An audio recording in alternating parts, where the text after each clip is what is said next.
So my last post on Isaac she drew a whole lot of analysis, counter arguments, pro and against, and it prompted one of my big chairmen to call me on phone just to shed more light to things probably he think I did not understand or think I did not see or I'm not seeing from an angle. And I ended up educating him, and he was screaming. He was like, Saddam, make a video about this. Hopefully it's going to be in the comment section on this video. And that's what I want to share right now. So I just asked him a simple question, which I want to ask everybody right now listening to me. Wizkid is a Yoruba boy. Seun Kuti is a Yoruba boy. Davido is a Yoruba guy. These three guys, then they fight. You will not hear anything like Yorubas are not united. Now imagine it is Flavor and Fino that are having problems. How it will be portrayed. Igbos are not united. Let me take you guys back again. In 1999, there was a consensus with the political elites. We are zoning the ticket to the southwest. What happened? Obasanjo emerged. Olufalaye emerged. They won the ticket. A united tribe would have just brought out one person and said, this is our anointed candidate, and allow him go. If it were the Igbos, the common phrase would be like, they are not united. That's why they cannot support one person. They cannot even support their own. When it was time of Yar'Adua, Buhari contested, Atiku contested, Yar'Adua contested. 3 Fulani men were on the ballot in 3 different parties. Ribadu contested. 4 Fulani men were on the ballot.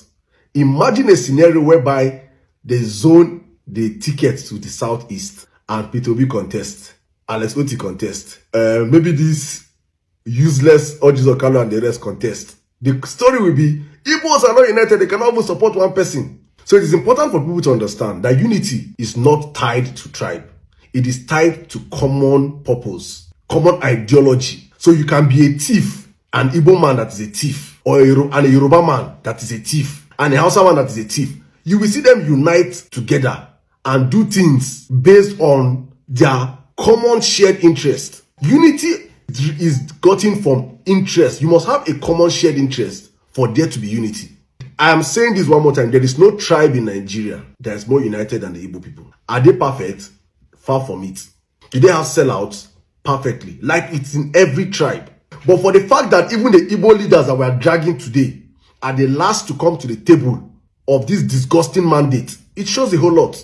The North were already on Tinubu's balls before 2023. The Northern elites. The Yoruba elites were already on Tinubu's balls since 2023. The South Southerners were on his balls, some since 2023, and some joined him in after post-elections. The Southeasterners were the ones who were doing Nicodemus. The elite class were doing Nicodemus in the night. They are with him. And they're not the ones that, then the rest are not coming in late to the party.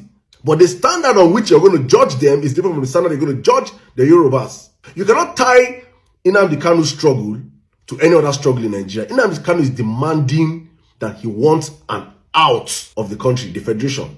And he's standing on his 10 toes. Are you hearing Sunday Igboho come out and say Yoruba Nation anymore? He's Oga is in power right now, so he's not gonna agitate for Yoruba Nation. But Nnamdi Kanu is telling you, Oga, give me my Biafra. That's what he wants. So you cannot argue along these lines without bringing in context. And so I'm just here to show you guys that when it comes to this so-called Igbos are not united, it's a psychological warfare that even so many Igbos themselves are victims of. They don't know. I used to think that way before. But I started asking myself a question. What are the standards of unity? And why is the standard so high for the Igbos and low for other people? So 3 Yoruba people can come out and fight each other, and it is normal business. The blogs are carrying it as normal. But if 2 Igbos come out and fight, it is Igbos are not united. There is no tribe in Nigeria that empowers their people than the Igbos. The Igbo apprentice system is actually the most renowned business system in the world.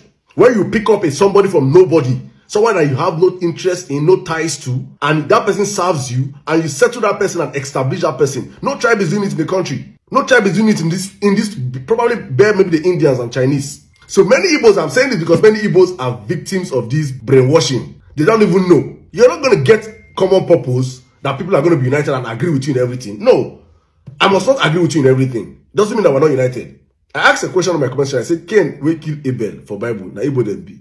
That is human nature for you. Humans align towards common purpose and common interest. Is this me making an excuse for this, our useless set of Igbo elites of today? No, I will have a different day for them. But I'm saying right now that the standard on which Nigerians say things about when Igbos are involved and when other people are involved is totally different. In the last elections that just happened, 2023 elections, as I can remember, there's only one Igbo man that was on the ballot box. Only one. In 2023, we had Kwankwaso from the north, Atiku from the north, from the southwest. We had Tinubu from the southwest. MK Abiola's son contested from the southwest. The current guy, I think is SDP or so. The SDP guy was from the southwest. Sowore is from the southwest. We had like 5 Yoruba people that was in this last election, so. But for the Igbos, they only want people to come out. But are the Igbos not they united? The people will bring like 5 people, they united. Kai Nigeria, na lie. Na lie. I will not fall for this brainwashing, na lie. The standard you guys judge Igbos are different in that country. And I said this, all this thing came out from the civil war.